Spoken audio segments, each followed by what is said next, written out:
Alléluia. Amen. Que le nom de l'Éternel soit béni. Amen. Que sa parole soit bénie. Amen. Que l'évangile soit béni. Amen. Donc, comme le pasteur Clarisse nous l'a rappelé, ça fait exactement une semaine que nous sommes en train de parler de la prédication de l'évangile. Ça, c'est le thème de Gaudil de tous les dimanches.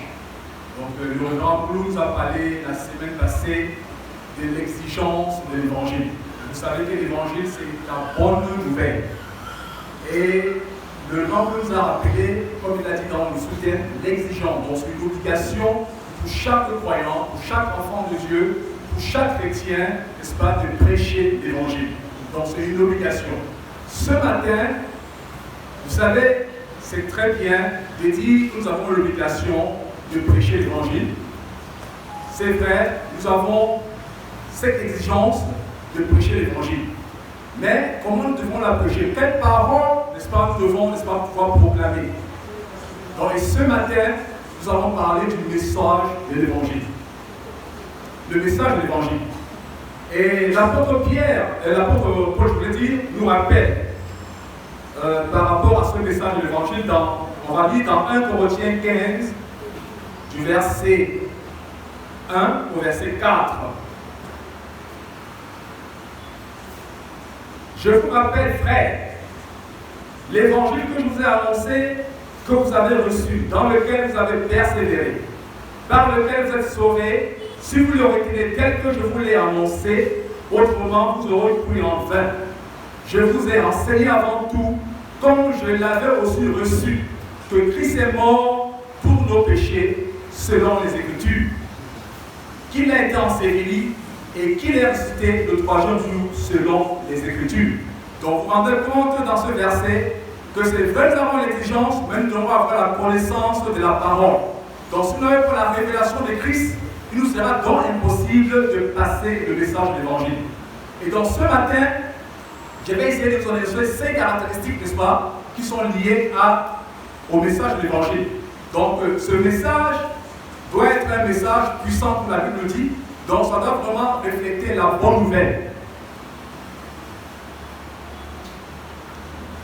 Pour le premier caractéristique, on dit tous ont péché et sont privés de la gloire de Dieu. Ça, c'est dans le livre de Romains 3, au chapitre 23. Donc, sans exception, quand nous naissons, nous sommes pécheurs. Et automatiquement, nous sommes privés de la gloire de Dieu, comme le rappelle Romains 3, 23. Donc, tant que vous n'avez pas accepté le Seigneur, tant que vous n'avez pas reçu ce message, vous êtes un pécheur. Quoi que vous soyez dans la société, quoi que vous soyez, n'est-ce pas, dans votre milieu, vous êtes un pécheur. On le rappelle, n'est-ce pas, ce verset. Et le deuxième point nous dit, on va lire dans Ézéchiel, au chapitre 18, verset 4. On dit ceci: voici, toutes les âmes sont à moi, l'âme du Fils comme l'âme du Père. L'une de l'autre sont à moi, l'âme qui pêche, celle-là qui mourra. Donc vous voyez que le salaire du péché, c'est la mort. Donc, vous n'avez pas la parole, vous n'avez pas reçu Christ, vous êtes un homme mort. Ce n'est pas une mort physique, mais c'est beaucoup plus une mort spirituelle. Ça veut dire qu'après votre mort physique, vous irez en enfer. Donc ça, c'est ce que Ézéchiel nous dit dans 18, 4. Et nous allons voir le troisième paix, la troisième caractéristique. Ça, c'est dans le livre de Romains 6, au verset 23. Car le salaire du péché, c'est la mort, comme vous venez de le rappeler. Le don gratuit de Dieu, c'est la vie éternelle en Jésus-Christ. Vous voyez qu'il y a tout un processus dans l'annonce de l'évangile, dans le message de l'évangile. Donc vous présentez le péché, vous présentez, n'est-ce pas, les conséquences du péché. Et Romain nous le rappelle ici que le salaire du péché, c'est la mort. Mais la bonne nouvelle, c'est que Dieu dit, le don gratuit de Dieu, c'est la vie éternelle en Jésus-Christ. Donc, malgré que nous sommes des pécheurs, malgré que nous avons comme conséquence de notre péché d'aller en enfer, mais la bonne nouvelle, le bien-aimé, dans le message de l'évangile, c'est de pouvoir présenter ce Jésus-Christ-là, qui est capable, n'est-ce pas, de vous donner la vie éternelle. Au quatrième point, On va lire Hébreux 9 au verset 14.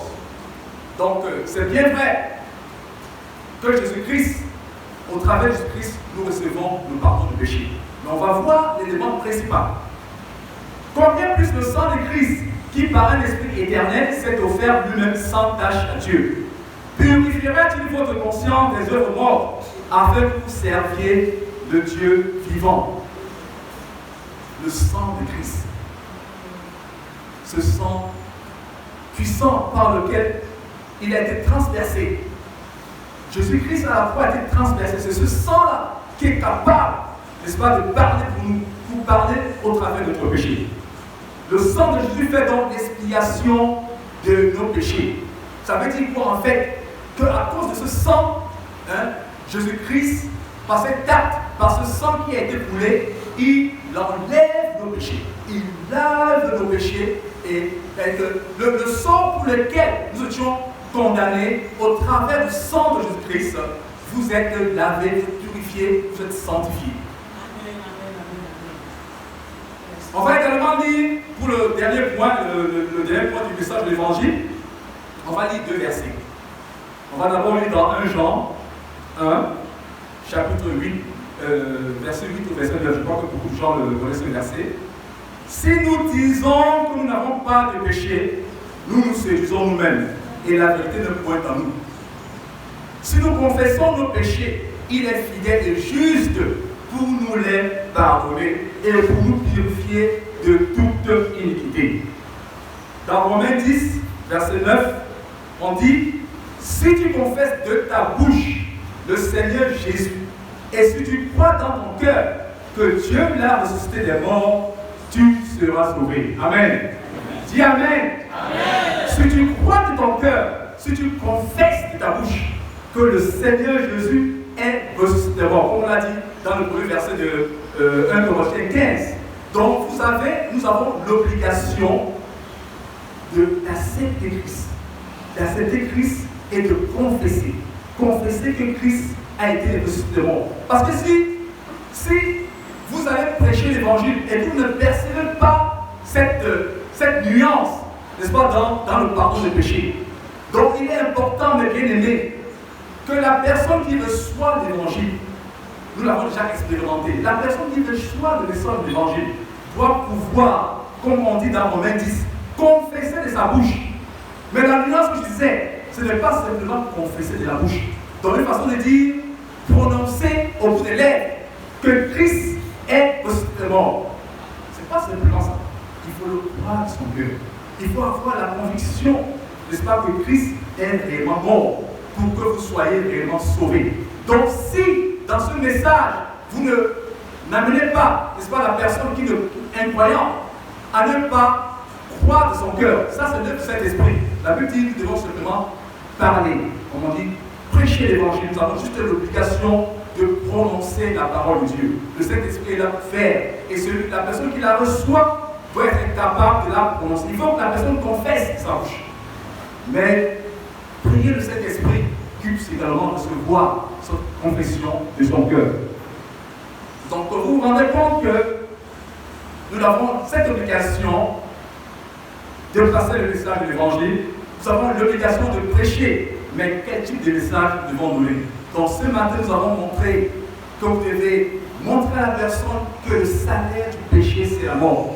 Donc si vos proches, si un membre de votre famille, vos relations n'ont pas reçu ce message, le salaire qu'ils auront, ce sera la mort. Pas la mort physique, comme je disais tantôt, mais la mort dans l'enfer. Donc il est important, mes bien-aimés, que pendant cette saison, que nous puissions être ces personnes qui proclament, qui prêchent l'évangile. L'évangile qui est la bonne nouvelle, l'évangile qui est la puissance, l'évangile qui est capable d'amener les hommes au salut, l'évangile qui est capable de transformer les vies. Que Dieu vous bénisse. Amen.